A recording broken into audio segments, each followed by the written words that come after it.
Sticky scavenger hunt was an overnight hit, man. We gained over 40,000 followers in less than a day or two. I grew up on the system back at home with, Salvation Army, these food banks, growing up with nothing, growing up with literally nothing.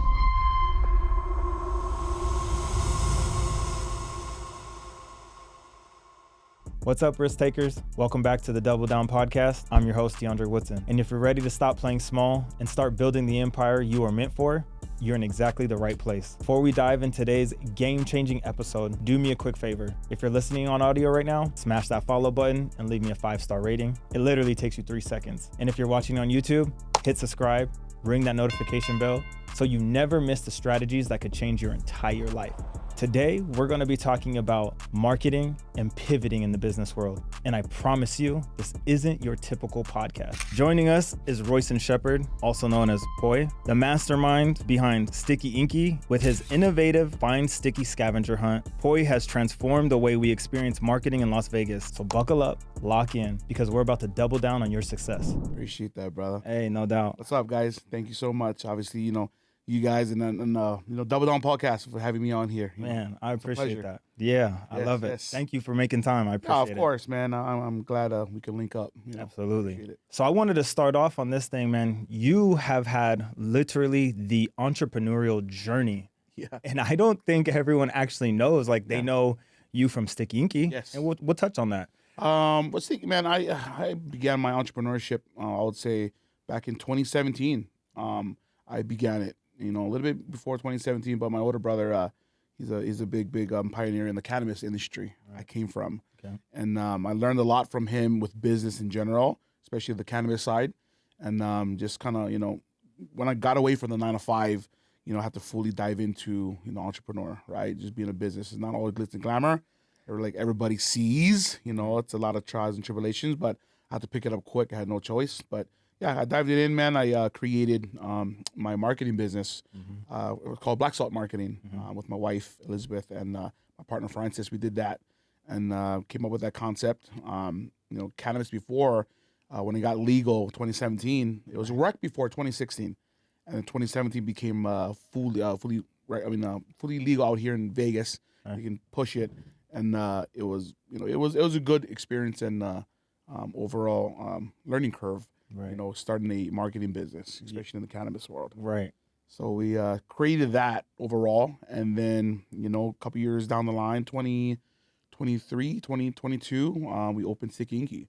Okay. And I had to just because of that open up windows with labels, stickers. A lot of our clients from the cannabis side needed a lot of stickers, labels for their jars and products and stuff. Yeah. So we used to source it out. So I told my partners, I said, hey, let's keep it in-house. Might as well. Yeah. So we just rolled the the funds that we made on the marketing side, and we just re-rolled it into ourselves and reinvested, and we're here now, man. We just have to keep the concept going. So yeah, I love it. Yeah. So in that journey, I'm listening to it. I'm hearing you're pretty much like the king of pivot. Yeah. Solutions. There we go. That's the biggest thing. Finding solutions and adapting. Yeah. That's the biggest thing that I've learned in my entrepreneur journey. Everything's going to change. Not everything will be the same. I've learned, especially the day and age that we live in now. Right. Continue always adapting and finding solutions to better yourself. In that regard, you were able to actually kind of make Sticky Inky because you were able to hear the problems firsthand from the clients that you already had in the marketing world. Yep. That's genius. Trying to, man. Yeah. So again, like I said, it's finding solutions, with everything else. Like you're a fellow entrepreneur yourself, and you know as well, man. We just find a solution to plug in and solving a problem for our clients. Right. And I saw an opportunity to solve problems for our clients, and I just connected the dots, man. It's not too crazy. Everybody kind of overthinks it at times, but we just made it happen, man. That's just not only myself but my team. Yeah. We came together and just figured out a solution. That's huge. Another business. There it is. Yeah. So. And I think that's something that you touched on it. Everyone kind of overthinks or overlooks or thinks too hard. I'm always in that, I'm ready to launch stage. Yeah. I'm ready to launch. But you had firsthand data, you know what I mean? War struggles with pressure points. Yep. And you were like, I can fix, you said it, I could be the solution here. Yeah. Let's quit outsourcing. We're leaving so much money on the table. Let's just go do it. 100%. And not dissolve and forget about black salt marketing, because black salt marketing was the opportunity. Opportunity and the driver. There we go. Yes. And I think that people need to hear that. Yeah. Big time. It's like I said, trials and tribulations. We running through it. So, but it was good. It's like I said, we're still learning till today. Amen. With everything. Right. So it's definitely everyday things that we have to adapt to. Like I said, but it's a learning curve still. So I'm pretty sure everyone that wanted to tune in, obviously, to this episode, brother, knows you from the Sticky Inky Challenge, man. Yes. And it is like a viral scavenger hunt. Yeah, man, it's crazy. It seems so simple. It's something that we did when we were 3, 4, 5 years old. Always right? around. Yes. But yours is a hit, brother. Yeah, man. I'm just blessed. Like I said, I guess the right time. And like I said, we were very, very blessed to have the opportunity to, get out there and get our brand out there. But like I said, we genuinely did it to give back to the community of some sort, right? Like the first year of our sticker business, at that time, going on almost 3 years now, we just, let's create something that, to give back to the community. I didn't realize it was going to blow up into this, right? So we did a quick scavenger hunt, and I did see it at another gentleman in Europe. Like I saw back that time a couple years ago, and he only was utilizing tape. Tape and putting money behind it and stuff like that. So as a marketing background, I looked at things outside the box, and I kind of saw, we had somewhat of a logo and a brand.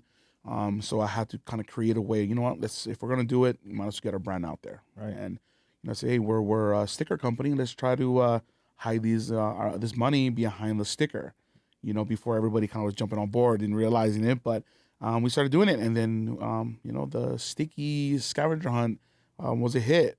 First one we did was in Chinatown. Wow. First one, and it was over 10,000 likes in instant, probably a couple hours. Right. And was an overnight hit, man. We gained over 40,000 followers in less than a day or two. Wow. Yeah, it blew up. Yeah. So we had everybody to know, but yeah, we had news coverage and all that stuff. Man, Fox 5 hit us up, hey, we want to get your story, and it kind of took it by wind, but it's cool to see how I'm blessed to get the opportunity to just show off the brand. Everyone sees it and they think, hey, I can go find this. I can go win some quick cash, right? Yeah.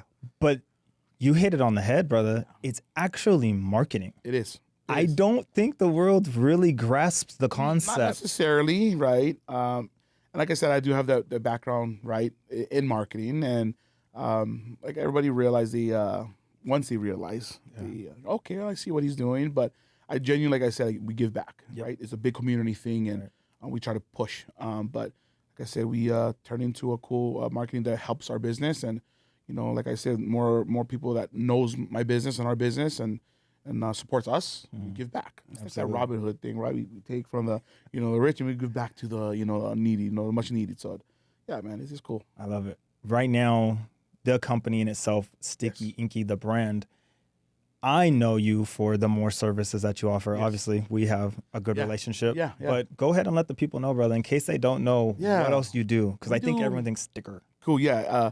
So stickers is the forefront that we do and we offer. But we do a lot of other things from commercial wrapping.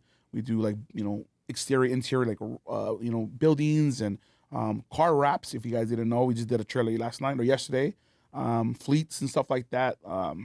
And anything that do with vinyl and stuff like that we can wrap something with, we offer. So we customize, anything, displays. If you have, we did we did a, what do you call that? A punching bag machine for our clients for the UFC, and we wrap that. So anything that we can touch, whatever it is, we can customize and offer it. But we do wide bed printing. Okay. We do big posters. We do many other things under the sun. So there's a lot more stuff. You can check us out at our website. So www.stickyinky.co. So check out what we offer. So, there you go. You see this marketing wizard, man. There you go, man. Trying. I love it. I love it. You touched on something. I saw that you actually did do something with the UFC or the MMA. Yeah. You did something with Randy Couture? Yes. So not too much people know as well. We grew up fighting, man, my family. So my brother did MMA out here in Vegas when he first moved out here. So I trained jiu-jitsu for years, man, 10 plus years I did jiu-jitsu for. I'm a big boy now. Got complacent and comfortable with my kids, but no excuses. But my brother started fighting. I boxed when I was younger for years. and came up here and trained in my early 20s, and yeah, we kind of created relationships with a lot of these other fighters that's up, was OGs and stuff like that. So the first gym I kind of came out to was called Fight Capital before it was J-Sect Academy. Okay. That was the original MMA gym. So I'm gonna plug.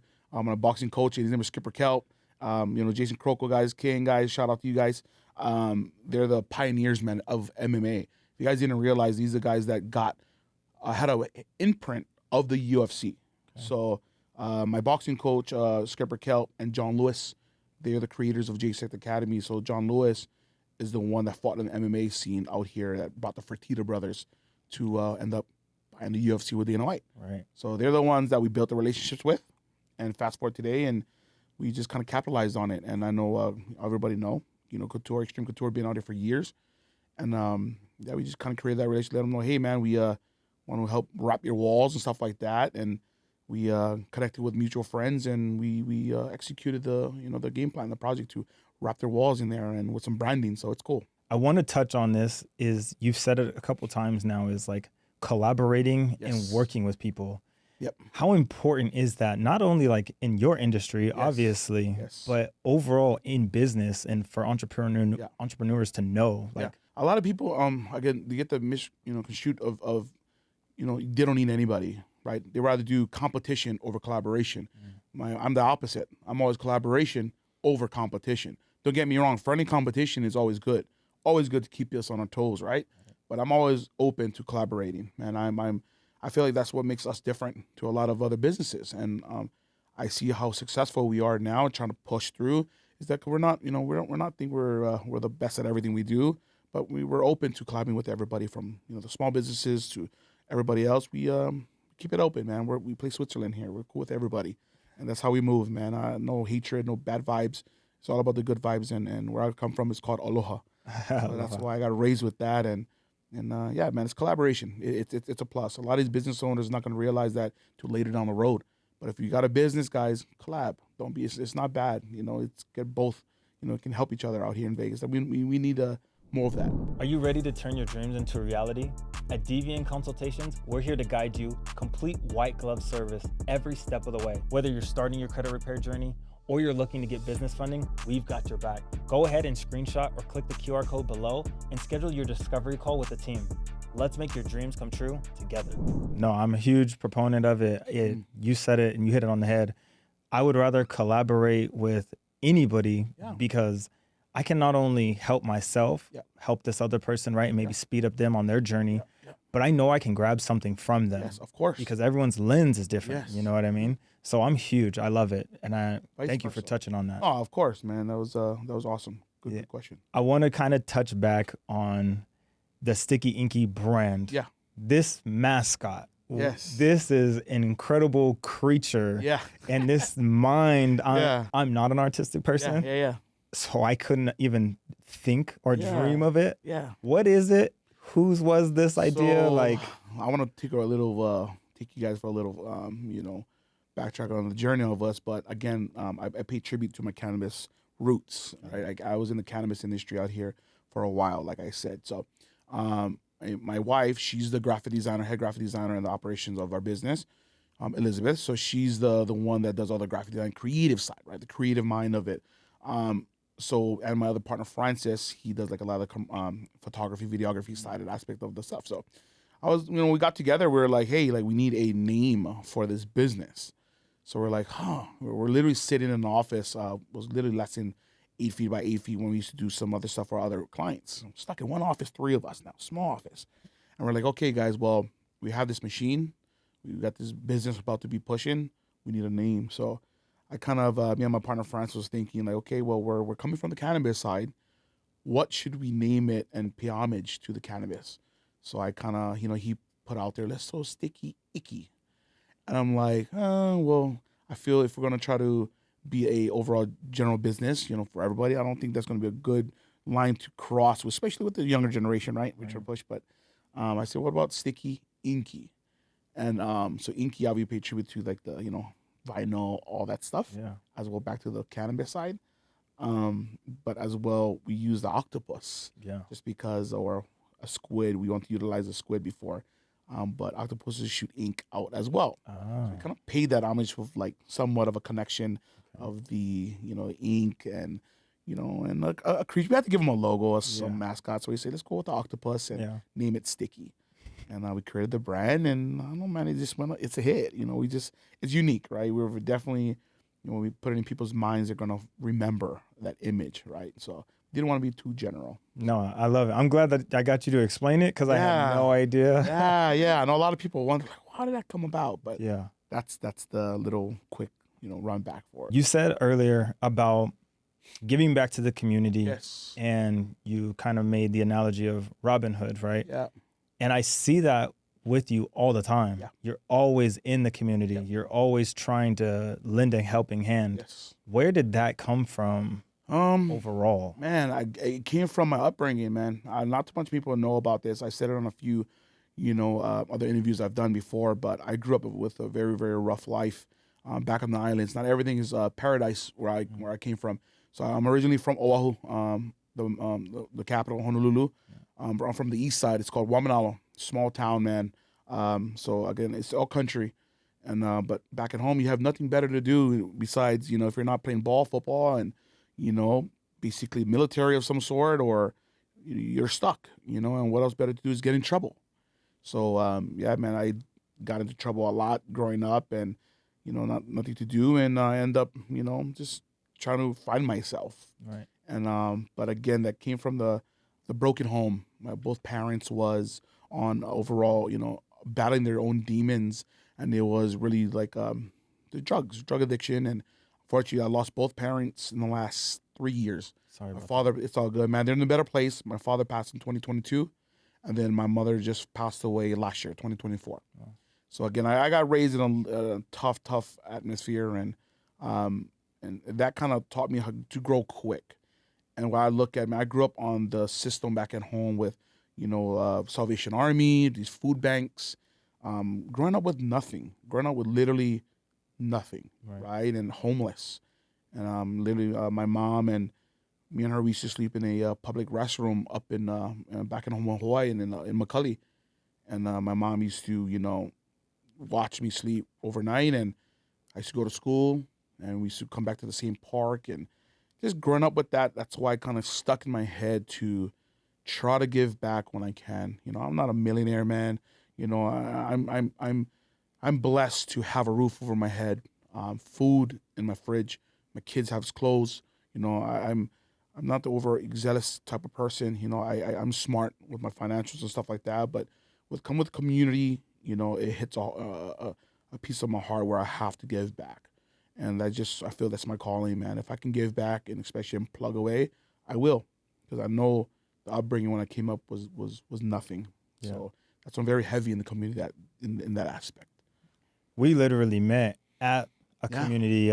We did a back to school drive. A back to school drive with the village. So I know that is like a huge testament to you and for you. Because literally, that's how our relationship started. It was awesome. Thank you, man. You and your family bringing your daughter out and stuff like that. It's for people like you guys in the community that just steps up, right, and just comes out and stuff like that. That's where we cherish, and we need more people like you, man, that has no ego, has the humility just to come out and help the people and a lending hand, and that's where, like I said, it goes a long way, man. It shows the younger generation where they have no hope, where they see other businesses, local businesses, or just entrepreneurs, individuals. They see people like us that goes out there and doing the positive work.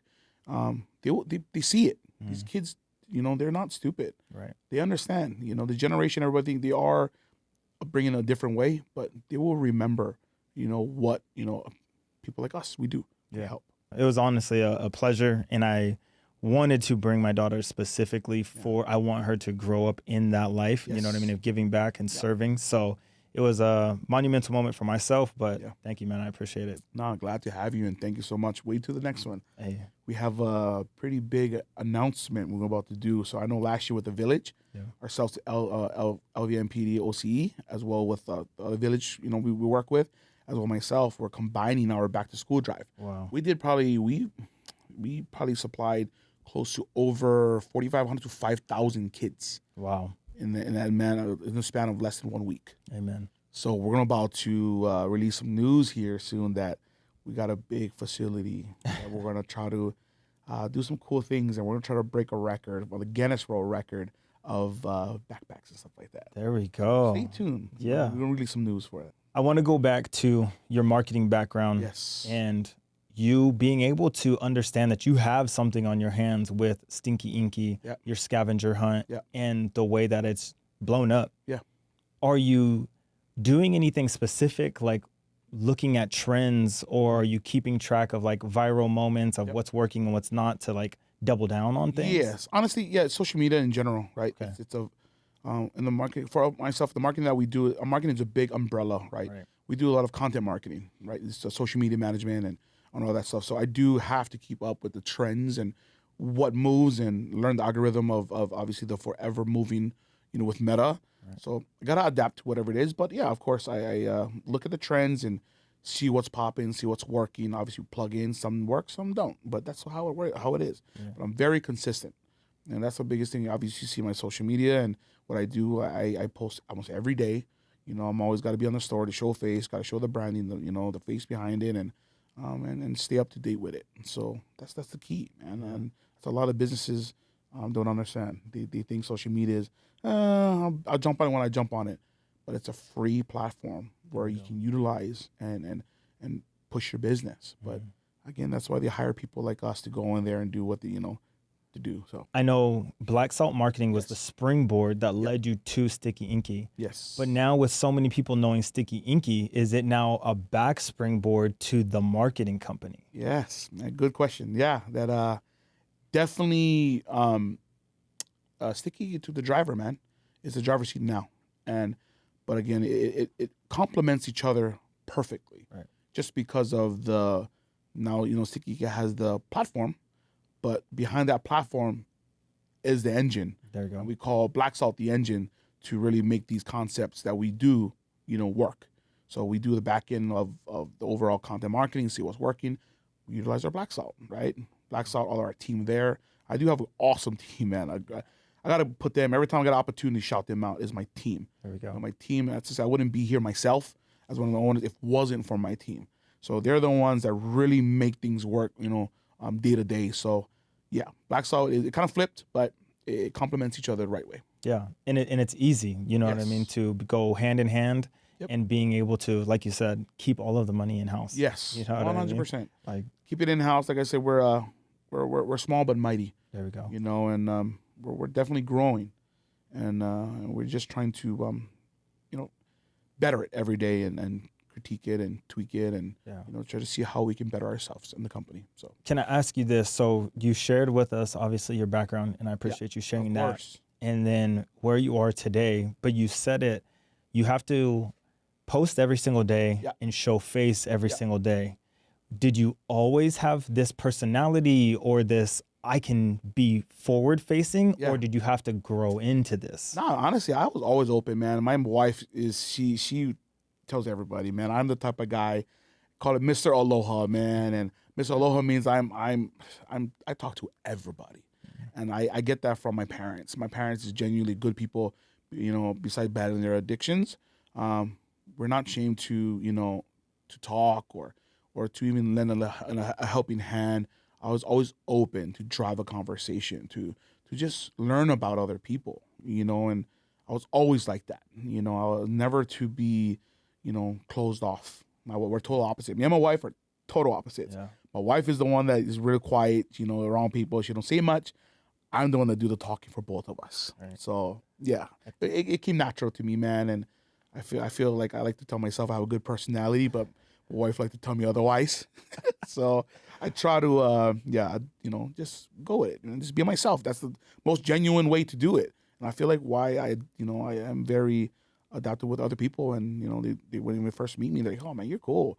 Yeah, man, I'm a regular human being like you, man. That's it. I'm not nobody better or bigger than you. We're the same, man. I'm just a little bit more open. So there we go. I kind of have the exact same situation in my household. Yeah. You know what I mean? So I know exactly what you're talking about. Yeah. I know right now you're doing a challenge, which is the coolest thing. Yeah. Go ahead. I'll let you speak to it right now with your vehicle. Yeah. So today, a matter of fact, was the last day to do submissions. So I put a giveaway challenge out there for my personal black Challenger. I have a Dodge Challenger. Obviously, I kind of want to always implement the community some way. And obviously, the platform I have, I said, hey, like, whoever can help me create a design for Sticky Inky, and I'll put your design on my car. So literally, I had a lot of good submissions, man. Literally, when I was in the car, a couple of people submitted, and it's so good, man. I'm going to share it with you guys and see the options. It's going to make it hard to really choose, but yeah, just to get the branding out, man. And then, whoever wins gets $500. There we go. So, and your design. I'll be driving around all Las Vegas promoting it. So, yeah. And the reason that I wanted to bring it up, obviously it's awesome. Yeah. I've never heard of anything like that before, and that makes perfect sense, you being you. But again, it goes back to marketing. Yeah. You market in such a different way that I don't think gets the homage that you truly deserve. And I say this to you like in all respect. Thank you, brother. There's a little bit of a genius in there, and I don't think people understand it. Yeah. Because I can watch it through a different lens because this is my world, right? Of course. But you look at things differently, and people see it as like fun and games and giveaways and opportunities, but you're a genius. Thank you, brother. I appreciate that, man. I try to think I am, but man, honestly, it just I got blessed with the way I look at things, man. I guess it's a blessing how I got raised, and I'm very big in my faith, so I'm always paying thanks to the man above. Amen. But it's I try to look at things how different from everybody else, and that mindset of mine was always the same because how I grew up, right? I have to think of ways and to adapt, like I've been saying, and it comes natural to me, man. And I try not to look at things in life the same like everybody else. I try to look outside the box. I know it sounds very cliche, but I always look at things a different way. Like the normal human being, we go to businesses or restaurants. I'm looking at everything, how it works, how it runs, and how it can be better or some sort. So yeah, I think different, man. I guess I got blessed with the mindset that way. So. Yeah. No, it's definitely a blessing, and it fits you perfectly. So thank you. Tap into the superpower, and you're killing it, man. Thank you, brother. Appreciate it. I wanted to ask, obviously, with you being in the marketing world, you being so good at it, and then other companies coming towards you guys needing your services, right? This speaks perfectly to the audience who may be in right now, I want to start, but I'm scared or I'm nervous or I'm tentative or it's not perfect. Can you give advice to the audience right now? Anyone listening, anyone watching? New entrepreneurs or new entrepreneurs. Yeah, I want to launch. Yeah, I'm hesitant. Honestly, guys, don't be scared. Just attack. And what do you have to lose at the end of the day? My mindset of going to work, or I don't even call it work, going to my business, something I love enjoying, every day doing. You gotta love it for sure, but if you have a concept or an idea and you got to take advantage. For myself, it's you're never going to know until you do it. And if you fail, it's okay. Look at all the successful people of, whoever, you look at or idolize or, you see these businesses that's blowing up. It started from an idea, right? Started from an idea and they chipped away at it little by little. And I'm sure you can look it up. Many successful businesses, or individuals that started businesses, they failed multiple times. And I catch L's every day. And you just got to continue to adapt. And so my advice is go and do it. I know you guys probably hear it a lot, but just go in and do it and attack and go get it done. And if it fails, it's tweak it and get up and dust yourself off and do it again. I know some people has a hard time because they have, life, kids, or financial, burdens, financial problems, or stuff like that. I understand, but don't shy away from the opportunity if you have it. If it's presented to yourself, go and attack, go and do it. Yeah. So that's how I look at it, man. If I had a very slight window to do it, and I took advantage of it, and I'm very happy I got out of the rat race. There you go. So yeah, the rat race, man. That's the biggest thing. Don't be accustomed to the rat race. No, absolutely not. I tell anyone that when I hop on a discovery call and I'm talking to a client and different scenarios, right? Like you said, situations of why they can't start today. Yes. And I always try to end the conversation with on a positive note as I possibly can, but I always try to inject this in them. The worst possible thing you could do to yourself is be the exact same person you are today in 1 year. Yep. We have to change something. Yeah. Right. Man, we're human beings, man. And for us, I like to think for our, in general, as humans, we need to adapt and face forward every day. Go for it, right? Better yourself 1% a day. Right. Get better. And I'm a big believer in that mindset of trying to better yourself, in any aspect. It can be physically, it can be spiritually, it could be however you can apply that of getting yourself better. I'm a big believer in that. And as a father now, I coach as well. I do many other things, man, and with my time. And I'm teaching my kids. My oldest right now, he's 9, and he's a wrestler. Okay. And he loves the sport, man. He loves it. But as a dad, I'm building him up as not only physically, but the biggest thing I'm building is his mind to prepare him when he gets older. And I'm always on. He don't understand it now, but my oldest is like, oh, Dad, like you're always preaching about mindset.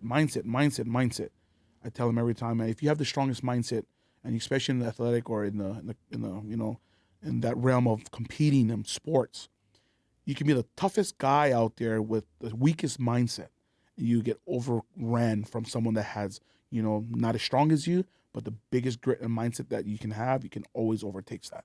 And I'm a big believer in it, man. And yeah, it's mindset, brother. No, it's everything. And when I try to talk to people and I try to teach, right, that's how I try to approach everything. Is come from an educational standpoint of you did make mistakes in your past, right, and your shortcomings, but let's get better going from here on out. Accept it. You know what I mean? It's cool. We'll scrape our knees, and you just got to wash them off. But we have to change the mindset to get you to be this new person. Man, I can't do the same things. No, man, I see it every day. I talk to a lot of our clients and just people in general. I meet a lot of people, and unfortunately, especially in your own household, your family. I mean, in general, right? Your cousins, your uncles, your aunties. Right. They all trip out of myself, of what I'm doing, and like I said, I came from nothing, and their mindset like, oh man, he got lucky. Well, it must be nice, Yeah. But the biggest thing with that is it's hard work, and again, the self-doubt is never in me. Never. I always look at things that I can, and it's you heard it a lot yourself. A lot of guys, it's if you don't have that mindset the right way, it's not set the correct way, you're never ever going to move forward because of that holding you back, right? That mindset. Right. And anything is possible if you got the right mind. You touched on it a little bit about your son wrestling right now. Yeah. And I say this with all respect to everyone that's going to get into this world, because I do think everyone should be some type of entrepreneur, maybe not a business owner, right? But do something, right? And I've now learned this, the harder that I go and the more I want to grow bigger and larger in scale, my own personal brand and business, finding that balance. And I know it's kind of like a buzzword right now on the internet is work-life balance. Yeah, of course. And I'll be honest with you, my friends and my family will tell you seeing me is more like a solar eclipse than it being like a normal occurrence because I'm busy. Yeah. And I'm busy all the time. Yeah. Me being here right now, there's 15 other things I could be doing, but I'm present right now. Yes. How is that for you in your life and your relationships, this balancing it all? Honestly, it's very important. I battle with it every day, from being a dad, being a business owner, being a husband, right, and just being present in my family's life. Again, I grew up with no parents, so I understand why I have to be present. But I have to. It's a must. You have to figure out the noise, right? And you have to, like I said, I think I saw a video on this with what's his name from Shark Tank. I forget what his name. Mr. Cuban. No, it was Mr. Wonderful. Mr. Wonderful was saying, he was explaining what made Bill Gates so good. That when I was Bill Gates, Steve Jobs, I think it was. Okay. So good what he can create. So much noise in between your work day, right? There's bars going like a signal, right? There's so many noise, but he said pick 3 things out your day to hit and accomplish, and try to get out, before your day ends. But all the rest of those bars, it's all noise, right? You got to try to tune it out, try to distract you from those three main things that you're trying to get out and accomplish. So it's all about just figuring out what is noise and what is not. So that's everyday occurrence with myself, with my businesses that I have, putting out fires, that's noise. Of dealing with unnecessary stuff, that's noise, right? Things that don't need to be done, or stress and stuff like that, that's all noise. You got to look at three objectives and try to balance it out the right way, and chip it off little by little.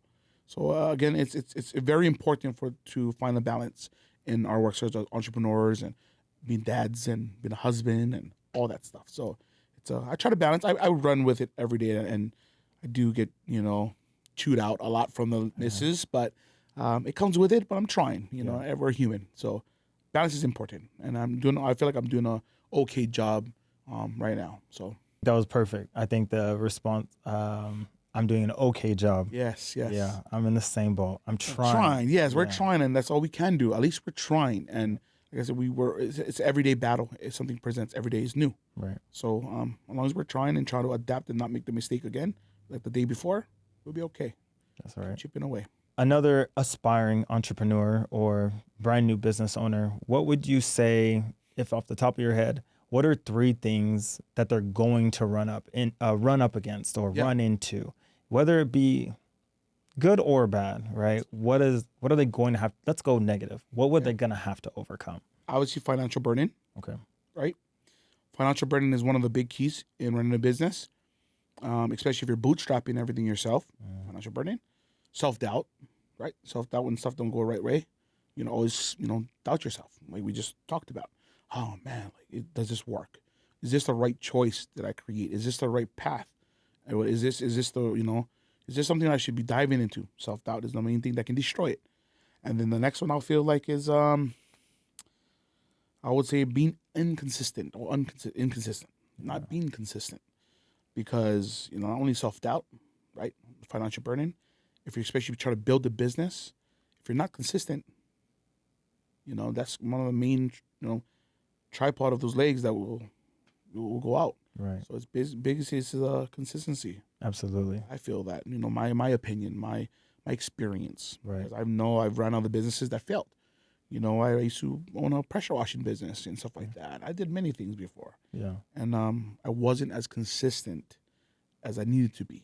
You got to do it yourself. You can't, have anybody to make your dream, or your business successful. I'm still learning it today.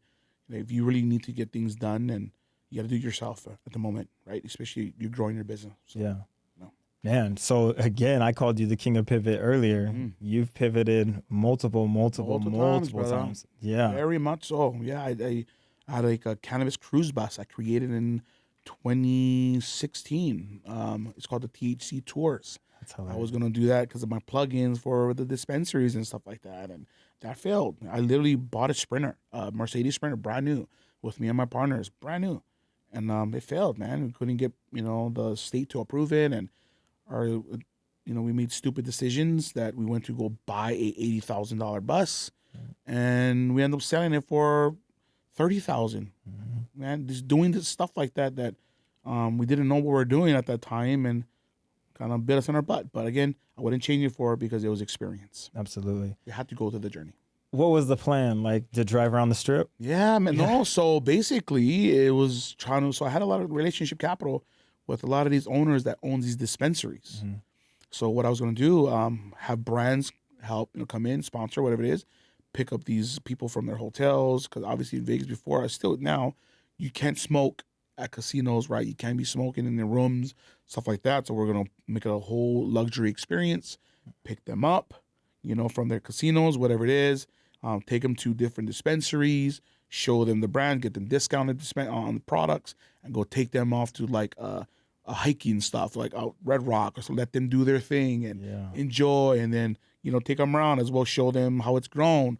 I had, relationships with the cultivation side, right. All that stuff, show them the behind the scenes of cannabis. I love it. That was the thing behind it. But Uncle Sam said no. So we took an L with that. I hope that the listeners of the audience today, if they pick up honestly anything, you've been so open with pivoting and transitioning Yeah. and failure. And I try to tell this to people all the time. They kind of ask me the same situations I'm sure you get with all the time of like, taking those L's, how does it not eat you alive and demoralize you? And I'm like, it's honestly the best thing to happen to me. Yeah.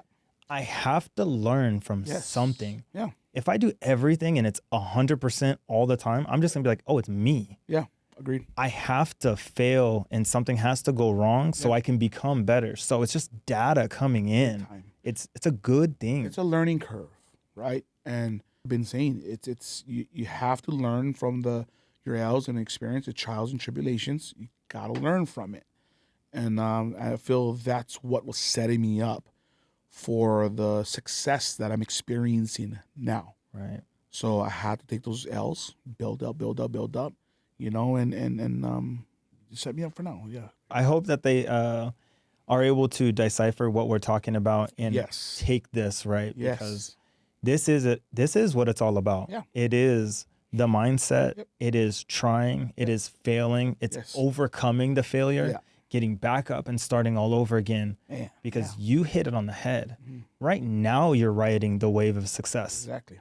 But how many years did this take you? Yeah, years. Going to almost 10 years. There we go. Almost 8+, almost 10 years now. Man. And again, everybody thinks it's glitz and glamour, right? They don't see the heartaches. They don't see the late nights.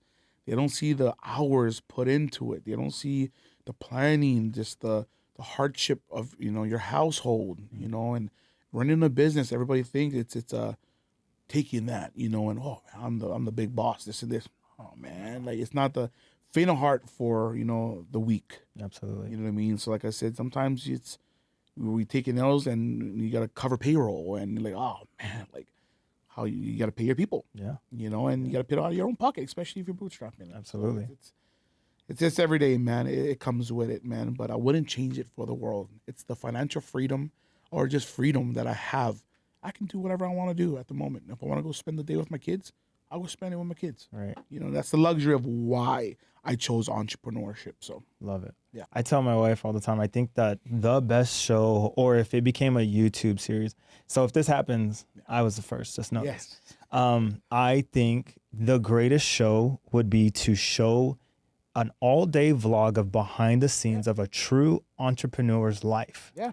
Because you only get to see whatever we show you because it's the internet. We show you the wins. We show you the victories, you know? Social media. Yeah. You get to see this, us sitting down and talking, but you didn't see the prep that went into this. You don't see the coordinating of my people talking to your people, our schedules. You don't see the haircuts. You don't see the clothes. You don't see the hiccups, man. You don't see the bad things. You have no idea. That would be awesome. And it's funny you say that because I, as a marketing guys, you know, right, I always have some of my guys filming. Let's make it happen. I have some footage, man. It's crazy for you. That's years. I have some stuff back in when we first started. Yeah. And we have some of the stuff like that. And some people they don't understand and see, like, you know, okay, well, I got this coming up. This bill's coming up. We got rent for the building. We got, you know, this fees, our you know, insurance, all these stuff that you got to have you're not ready to go. If you don't, okay, what's going to happen? Plus payroll and all these boring things on the back end that makes your business successful. They don't see.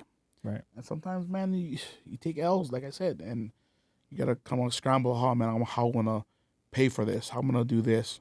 Yeah. And nobody's going to, you know, help you, especially if you're on your own. Yeah, 100%. So it's all about adapting a solution. I think it would be really, really cool. Kind of like playing off that concept of like what Ye did with his documentary. Yeah. But everyday people, you know what I mean, running their business and just sharing what it really looks like of just waking up just to get to the office. Yeah. How many fires I've put out between there, you know what I mean? And then when I'm in the office and, you know, the legal side of it's a whole nother language. Side. Yeah, man. I'm just seeing off of the print side alone, man. We're doing a sticker sheet with over, I think it's 60,000 sticker sheets and stuff like that, right? Even though it's stickers, it's a process of doing it. Right. And, man, we've been running into a lot of issues and all that. And we're like, oh, man, like, and that's big money, man. It's close to a $20,000 order. Wow. And we're looking at it, we're like, oh, if stuff don't work out, you know what?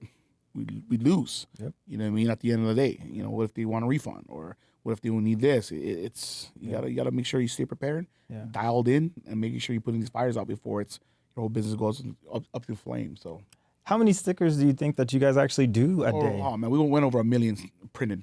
Really? Oh yeah. Wow. Yeah, we over 1 million stickers within probably this year alone. No way. Oh yeah, man. We print so much stickers, and it's crazy is that our machines that we have, it's Roland's VG3 640s, Roland VG2, a VG2 540. These machines it is commercial, industrial like machines, but it's the second tier behind. I would say there's another one that's way bigger. That's cost like $250,000 and stuff like that. So we have like the second tier one, but we're using and abusing it, man. And we're like, I know we're at the top of that bottleneck right now where we have to expand, just because so much stickers we're printing. Yeah. And like I said, another school just reached out like yesterday looking for 70,000 stickers, man. Like we print that on a weekly basis. Jeez. Yeah, man, it's insane. Is the machine the same for stickers as it is for like vinyl wraps and for big stuff? Yeah, Yeah, so we utilize the EcoSolvent machine. Okay. So there's latex, right? Yeah. All that stuff, but we utilize EcoSolvent, and we use that machines. It's running forever. It's like we say it's a printing money machine. Like if it's not running, we're not making money. I'm always adamant. Yeah. If I go into my shop and my machine's not running, we have a problem. Right. So I'm always, when I'm there, I'm making sure it's running. There we go. So it's crazy, man. Yeah, it's a luxury problem. Yeah. Yeah. 1 million stickers seems incredible. Like it's insane. Trust me. Until I really dialed in, I got with my team. Shout out to my man Adam. He does a lot of my back end for my SEO and a lot of my things, and he handles it and he dials everything in for me. He's like, hey boy, you guys are over 1 million stickers. I'm like, oh my God, I didn't realize like it's insane. So good problems to have. Brother. Good problems to have. Love it. Very blessed, brother. Yes. I wanted to ask you this, and I know it's the nature of the beast that comes with it. You touched on it a little bit. What about if clients aren't happy, or if maybe it doesn't? Maybe you don't. And I don't know how to put this. Not that you didn't deliver, right? Because you did obviously still deliver a product. But what if they just aren't satisfied with it? Honestly, that's where I feel we beat a lot of people out here is our customer service. Gotcha. We're a small business. We're very small, family owned. But I'm very big on customer service that will beat everybody else. I'm one-on-one. Like everybody has my number. And if it's not something that they don't like, I make sure they get their money back. I make sure we make it. We have to put whatever we have to do to make sure the customers are happy. And that's the biggest thing that I when they start getting bigger, other companies, they start letting go. Like the customer service aspect of your business. Right. If it wasn't for the consumers, we won't have no business. So that's why I make it adamant to my team, guys, I don't care if it's something that they're calling you for, questions, that phone is getting answered, these emails is getting, sent back on a timely manner. All this stuff is our customer centric for our business is important. And if they're not happy, man, I try to come up with some way of, make sure they're happy. Like I said, run into some was yesterday. Some customers, we couldn't fulfill an order where they weren't happy, and we made stickers already. I gave them the whole order and refunded them their money back. Wow. And I just want to make sure I still continue the business down the road. I said, guys, we apologize if we can't, meet your needs or your standard at the moment now, but hopefully down the line we keep this relationship. And if there's something that we can come back to and help you with anything else, that's where I want to keep and build. Wow. Is that, that the relationship. That's important. So humble. So important. Humility, brother. Yeah. I'm not like I said, I'm not gonna say I'm the best at everything, but I'm trying to be damn good near it, and just to be just a good person. I'm not here to just take you guys' money. No, I'm want to make sure you're happy. Yeah. Happy in what the product that we offer, right. Services that we can provide. Absolutely. You're happy, I'm happy, and that's what drives me every day. From that perspective and the route that you take of the care and the concern for your customers, is you fulfilling one order, do you look at it as like a multiplier of 2 and 3 because of word of mouth of what you can do? Yes, like the smallest guys, man, I can do orders like 25 to 50 stickers. I look at it myself. Like I will go get out of my office and, literally just R&D it and check it and QC it, make sure, it's good, cut right, done correctly, packaged right, and then making sure that's good compared to my other ones that has 100,000 units, right? Or we have a $10,000 job for wraps and stuff like that. Making sure that's getting around. I'm in that section of the business where implement myself at this stage just because I have to, because I care about my business. Yeah.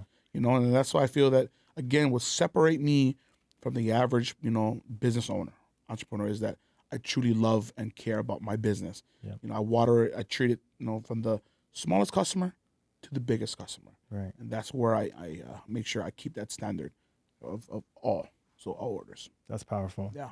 I have the same mindset, and I have it directly from one place, and I'll share it with you. I don't think I've ever shared this before.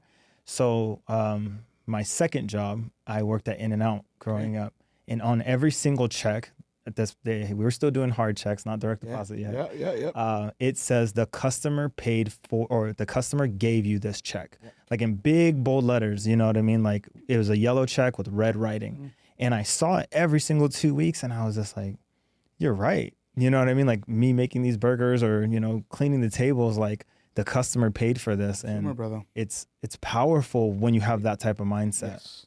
I feel, again, it's important to make sure, like, the consumer, obviously they will keep it coming back. Right? Yeah. That's what it's customer centric. Wherever I go nowadays, I go like, I kind of get recognized a lot here and there, right? Yeah. I get it, but sometimes they don't. I always try to, see how they treat, how they, my experience with the business. So always like, okay, how's the customer service? How are they talking? How are they taking our order? How are they interacting with us, me and my family? I'm big on that, man. I'm very big at customer service, and I take care of them. I tip them well, especially we go bars, we go to, restaurants, we go to anything. My kind of wife was like, oh, you gotta stop it. This, you know how it is, but man, I'm a giver, so I'm looking at it. Go, here you go. Take care of you. I think it's a us thing. It's a Vegas local thing. It's something that it's what we do, because I know when my dad comes in or my mom comes in and we go out to eat and they're just like, hey, that's a lot. And I'm like, but did you have a good time? Yeah. Did you enjoy every aspect? Was your drink always filled? And then when you didn't like that, how quickly did that get changed? Exactly. You know what I mean? Or bringing the booster seat, thinking ahead, they thought about that already. Like it's a Vegas thing. Vegas thing, man. Again, I came from hospitality as well. Okay. I came from hospitality, and that's where another insight where I came from. But I helped run the nightclub, the front door for Foundation Room in Mandalay Bay for years. Okay. I started in 2013, and probably you guys will see this, but a lot of members it's a members club at Foundation Room. Been there for a long time. It's probably one of the only bars that's stuck around in a major casino to this day. They're renovating now. Wow. So shout out to Live Nation, House of Blues, all of my guy Victor Sutter. He's the main guy that runs all of them across the country. There we go. But they're very big and customer centric. So, but I learned it. That's from there, is where take care of the clients, take care of the consumers, because they're the ones that's going to make sure your lights stay on at your business. Absolutely. It's them. Yep. And then everybody gets it all construed, man. I don't understand. It's basic. Yeah. Take care of you people. That takes care of you. So, it is. It seems so basic. But people don't understand. But people don't understand it. And it's because I think now it's a little bit with like AI and everything that's going on, right? Everything is just moving so much faster, and I don't have to interact with this, that, or this person, and I can just outsource this to Thailand.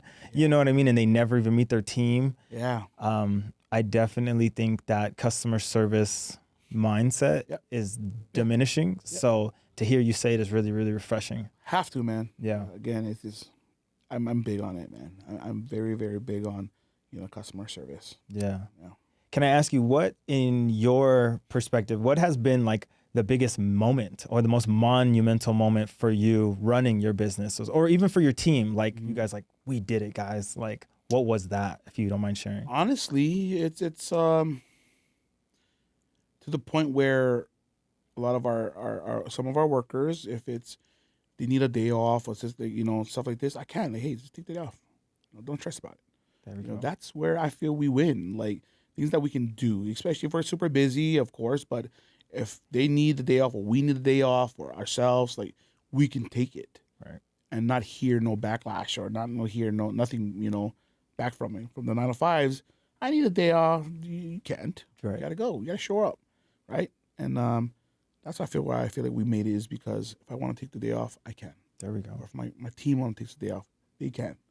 Right. Because we built it that way. Yeah. So I feel that's where I feel of a while we've we've made it, and we're making it. That's so funny because if you were to ask me, I have a similar situation where my favorite employee, and been with us the longest, they also do the most work. Yeah. When he bought his first car, I was just like, oh dang, like I'm paying you pretty good. Yeah, I helped you buy that. I'm like, all right, I'm doing pretty well. If you know what I mean, you can buy your first brand new big boy truck. So that's funny that blessing other people, brother. Amen. That's the biggest thing. Is it's a blessing where you can bless others. Yeah, and that's it's a win for sure. The company where you're at right now, you did say that there's things on the horizon. Yeah. Where is it? I mean, where do you see this thing going? I know your mind is obviously different than the normal person. Yeah. But where do you see this thing in 5 years, 10 years, man? Honestly, for myself, there's always, especially you're an entrepreneur, you're always looking for an exit. Okay. Everybody always trying to have an exit plan of some sort, a future planned out where you can say, okay, I've done it, I'm good, I can chill, right? So obviously the exit is in my mind, but at the moment now, unless I'm the type of person I can't stay home and just do nothing. Right. I don't know, maybe I'm old school, maybe I have to be out doing something, but pertains to my businesses for Black Salt and Sticky Inky. I'm looking to expand both, obviously. Sticky Inky, I'm looking at warehouses already to grow. This is a little. If I'm going into something, I'm going to do it 100%. I'm coming. So especially this print world, this vinyl side and all that stuff. Like I said, we're small and mighty, but a lot of people know we're coming. And then I'm looking to become the echelon of this printing stuff. If I'm in this game industry, I'm looking to become the best. Try to become the best. Right. So the next 5 to 10 years, I'm looking to have maybe multiple warehouses just to do what I do. Right. Have that. Make sure my marketing business is positioned the right way. Have that, situated the right way. And if down that line, maybe 5 to 10 years, if I feel some type of way I can put it to rest and exit, I will. But right now, I'm still in my grind mode. I'm young, man. I'm still young, and I'm just looking to increase my business and try to see how I can be the best at it. Is it, I find this really hard to believe that it can only be local, right? Mm-hmm. Are you guys nationwide? Yeah. So good question. Yeah. Yeah, I'm always, so if you guys didn't know, Black Salt, we are in Missouri right now. One of my partners out there. So he wants to open a Missouri base. So we are in Missouri. As well, I do want to take some of my business or something, maybe either or both, back home to Hawaii. So if everybody didn't know, but Hawaii has a big ban on billboards and all that stuff about it. So I know the ban is about to go up, and I think it's this year or next year. So I'm looking to maybe get some machines and open up a station out there, a warehouse, and go nationwide. There's no blow it up. Billboards in Hawaii? No, brother. If you didn't know, have you been to Hawaii before? Yeah, I've been to Hawaii before. So if you went there, you can probably, if you took videos and all that, there's no billboards, nothing. I'm trying to think back, like driving through the winding roads, other than billboards. The funny street names. It's because it's now we have high rises and all that, right? Obviously, condominiums and stuff like that. But the state put, they don't want to be blocking our beautiful mountains, the greenery, the scenery, and stuff like that. That's why they banned it. For 60 years. Wow. They had it banned. But again, I'm not the type of guy to go and capitalize on my home, but it's for the point that I feel like the vinyl side can be beneficial for Hawaii just because of the recyclability. We can recycle this vinyl stuff. You could. Yeah. There's ways behind it. Instead of, we use a lot of paint. Paint is chemicals some way. We paint buildings. You see it there. It's a lot of big, talented artists there. Right. Very talented artists that does big murals on these buildings. Iconic. But I feel that's, it's still, damaging the, the overall, let me say, the land, and we like to be recyclable back in Hawaii, right, to make sure everything's good. But no, it's one of my dreams to take my businesses home to establish. That'd be awesome. Yeah. That'd be awesome. That's my home, man. Like I said, Vegas raised me. Right. But Hawaii, I was born and bred and built who I am, and that's why both has my heart, Vegas and Hawaii. It could be like sponsorship, like sports athletics. Mm-hmm. I don't know why. As you were talking, I was thinking of like surfboards. You know what I mean? So that would be really, There's really cool. many things, man, that I feel that we can go out there and attack. Yeah. You know, obviously all the businesses, right? Right. Obviously we can the advertising side of things, and many things that I offer, even our promotional side of stuff. Everybody don't understand that too. I offer promotional items. Okay. So yeah, man, we can definitely adapt. One-stop shop. One-stop shop, brother. That'd That's be what I'm trying to build, man. I know it's already here. You know, what is called Vista Prints and stuff like that. They've been around for years already, but Yeah. try to obviously similar like that. You know, come out and really attack them. Sticky Inky drop, the cash drop, Yes, right? yes. Do you have like a memorable moment, or was it the very first one, or has there been anything kind of iconic for you? You know what I mean? Honestly, every single one I've done, man, is I hold it as a blessing. Yeah. Why? Because I can bless somebody. Right. You know, having a family, man. What really stood out? One of them I think what stood out for me is a family. They're living in their car. That want it. It's a family of 3. It was a mom, a baby, and her little older daughter. I think she was like 4 or 5. And they won one of the hunts I put out, and it helped them a lot. And this is what I want to put out there. A lot of people don't see the back end of stuff. They only see what I put out. But I want to see that. I'm a sucker to make sure, the family's set up right. So this family, they won the hunt, but I didn't want to put it out there, man. I just not how I am, but I took care of them, make sure they were set up in hotels. I took care of for literally a couple of weeks for them. Yeah. Put them up so they're off out of their car. And it was during the summer, brother. Good for you. Hot and stuff like that. Yeah. But that's where I feel I get my blessing out of it. It's a wow moment. Is just blessing families like that really need it. Right. And that's why it drives me. I love doing it. Everybody thinks, oh no, he's taking the money, and I see it a lot. I'm like, oh, this guy's, man. I understand. It seems surreal, like, oh, that's not real. Right. What I do and this, but again, it's the mindset of other people is different. Mm-hmm. But I tell them, guys, if you haven't been following me and don't know who I am, it's okay, but you will learn. So everybody thinks it's fake, but I know I have my OG ones, man. They tell them, man, it's not fake. It's real. So, oh yeah, no doubt. Just trying to be a blessing. It's a mindset thing for people who don't think good things can just happen randomly, but when you get around more like-minded individuals, right, there's so many good things, because we look at everything as a good thing, right? Even bad things that happen, we look at it as just data and information. So just so everyone does know, it is real. Like, it's a real thing. Yeah. Is there any rhyme or reason to it? Is there any specific day or pattern or nothing? No, I literally, I do random drops, brother. But basically what I try to do, I always try to spread it out. Yeah. Like, if I do it one south side, I try to go north next. If I go southwest, northwest, I go northeast. If I go, northeast, I go southwest. And if I go full west, I go full east. I try to spread it as much as possible. Spread the love. I try. But again, I do have a lot of other sponsors that come on. They wanted a certain area. Why? Because they have businesses. They want to keep it near of the radius of their business. So I tell a lot of my guys, like, hey, like, it's not on me, especially if I'm not the one that's putting the money out there or contributing. It's the sponsors the one, hey, I want it here. So if they see repeated, like, why are you always here? Why are you always there? It's because of a reason why. I have to. Yeah. It's the client. It's just work. It's business. Yeah. At the same time, it's the ones that's always complaining is the ones that's like not doing anything about it, right? Oh, why can't I, do this? If I put it out there, man, if you want to come and contribute, please.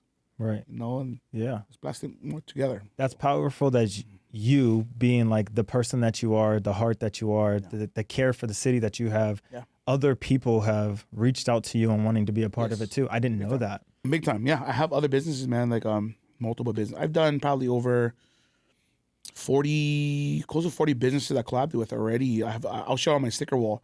I have a wall of all my stickers and, of collaborations I had and all over Vegas, man. And they hit me up. And obviously I helped them not only get visual and branding, right? And a lot of these guys come to me because they want to give back too. Yeah. So that's why I feel like I created a community where people want to give. And if they can give, cool. If not only, monetary, of money or stuff like that, then they give away some sort of other way. Right. Gift cards or the businesses like Our Burgers, man, awesome family-owned business. For real. KT, they're always forever giving. Compared to some of them I'm working with, some car dealerships, man, I worked with, and they want to give back, help them get cars and stuff like that. If I can know it resonates with my brand, resonates with how I feel, I do it. Let's say you got a dream opportunity to do a rap or whatever. Yeah, you tell me. It would be your dream. So what would be your dream? Like, I don't know, obviously if Jordan Brand came to you know what I mean? But what is yours? What would that look like? Honestly, my dream, man, I would want is to put pieces up. Like, you see it all around Vegas, you see it. I'm trying to get into it now. It's more of the casinos and help them promote certain stuff. Like, that's a big dream just because, like, I can say, like, hey, I helped, wrap that on the MGM. I helped put that on the Caesar. Yeah. Like, stuff like that is cool, especially in the industry I am in. But, time will tell. Yeah. You know what I'm saying? It's a chip away. I got to chip away at it. And who knows? My mindset is always, it will happen. For sure. So it's going to happen. If not now, maybe down the line. Let's try to take a stab at like the Las Vegas A's before they come. Holla at my boy. Yeah. You know what I mean? It's funny is that I'm a length away already. I'm already having some conversations. There we go. It happens. That would be awesome, man. Yeah, man. And like you said, it's going to happen. It's just a matter of time. Exactly. Speak it to existence. There it is. So powerful. Yes. Yeah. I normally end our podcast like this. If your internet presence was wiped away, scrubbed away, no one could find no one could find Sticky Inky, but you had a 30-second clip and an opportunity to speak to every individual, what would you want to leave with them of resonating who you are, and then what do they need to do to be successful? Is love, man. We need more love in this world, especially the day and age that where we live in. The crazy with the politics and the divided country that we live in. I'm not a big crazy, into the politics side. Yeah. I try to stay away from it because everybody has opinions. But me, I look at it as human race. No matter you're black, white, yellow, whatever it is, I don't care. It's love, more love, man. If we had more love in this world that, you can give and share to other people as fellow humans, this world would be a better place, and it's unfortunate to see the world how it is now because it's very cold, very, very cold, but I'm not saying there's not any good in it. So my advice is to be more compassionate and love to your fellow neighbor. That's where if I can leave advice and apply it to everything is to love. All my good friends, my family, I do throw that word love around. Because I want to implement it more. And as a man, it's okay to say, I love you. You know what I mean? It's okay. You know what I mean? To share that, to let them know, hey, I love you, brother. I appreciate you. Just that right there, man, it goes a long way for our fellow people. So, yeah, it's love, brother. That was powerful. Thank you for sharing that, especially adding in the male aspect of it that's very powerful. Always, brother. Let everybody know where they can find you at, brother. Appreciate you guys. You can find my obviously page Sticky Inky LV. You should find me on there, all platforms from TikTok to Facebook to YouTube. Sticky Inky LV. And then you need any services, please check out our website at www.stickyinky.co. And don't forget to make sure you guys subscribe to this podcast. Double Down. So I appreciate you. Of course. Thank you. And that was the latest episode of Double Down Podcast. And you know how I always want to leave you guys with some motivation for yourself. So don't ever forget to double down on yourself. Don't ever forget to double down on your dreams. Don't ever forget to double down on your aspirations. If nobody else believes in you, you believe in you and you can make it happen. That was today's episode. Peace.